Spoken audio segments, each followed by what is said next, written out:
श्री शिवाय नमस्तुभ्यम। हमने 10 अध्याय पूरे कर लिए हैं। आज बारी है सावन महात्म्य के 11वें अध्याय की। आइए सुनते हैं कथा।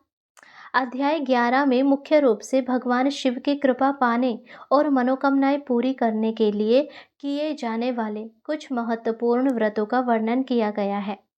रोटक व्रत की कथा। इस अध्याय में रोटक व्रत का विशेष उल्लेख है। यह व्रत सावन मास में किसी भी सोमवार को किया जा सकता है, विशेषकर अगर वह सोमवार त्रयोदशी के साथ पड़े। प्राचीन काल में एक गरीब ब्राह्मण था जिसका नाम विशिष्ट था। वह अत्यंत धर्मपरायण और सदाचारी था, लेकिन निर्धनता के कारण वह बहुत दुखी रहता था। उसकी पत्नी भी बहुत चिंतित रहती थी कि उनके पास जीवन यापन के लिए कुछ भी नहीं है। एक दिन वशिष्ठ की पत्नी ने उनसे कहा, हे आर्यपुत्र, हम इतने दुखी क्यों हैं? क्या कोई ऐसा उपाय नहीं जिससे हमारी गरीबी दूर हो सके? तब वशिष्ठ ने बहुत विचार किया और उन्हें रोटक व्रत का स्मरण हुआ। उन्होंने अपनी पत्नी को इस व्रत की महिमा बताई कि कैसे इसे सावन के सोमवार को भगवान शिव और माता पार्वती के विशेष पूजा करके किया जाता है।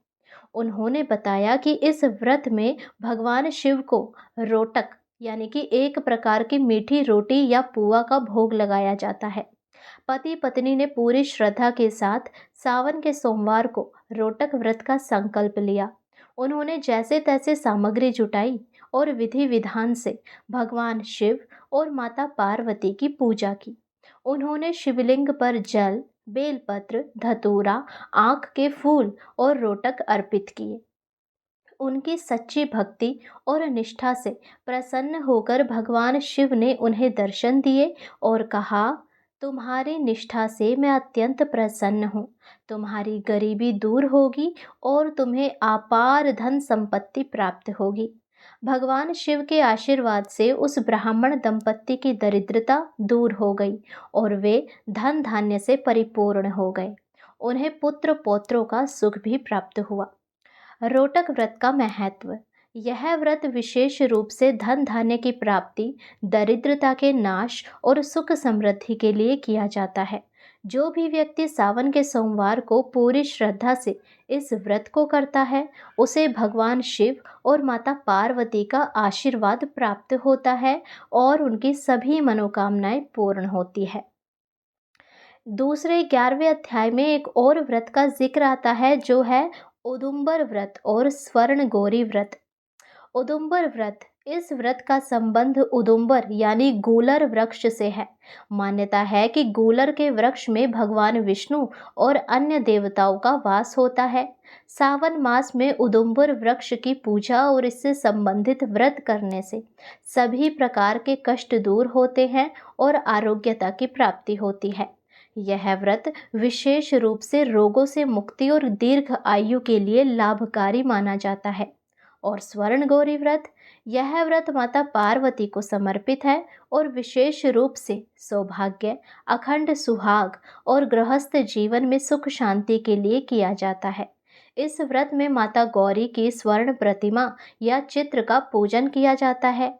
महिलाएं यह व्रत अपने पति की लंबी आयु और घर में सुख समृद्धि के लिए भी करती है।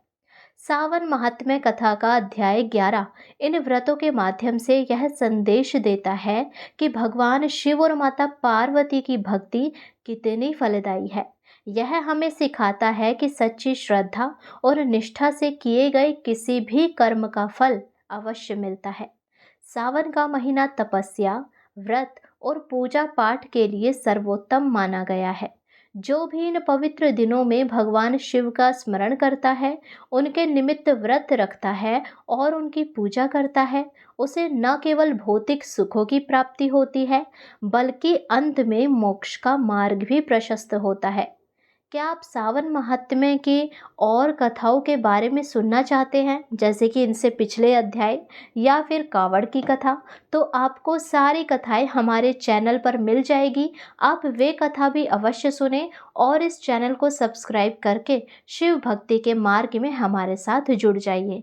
हर हर महादेव, हरे कृष्णा।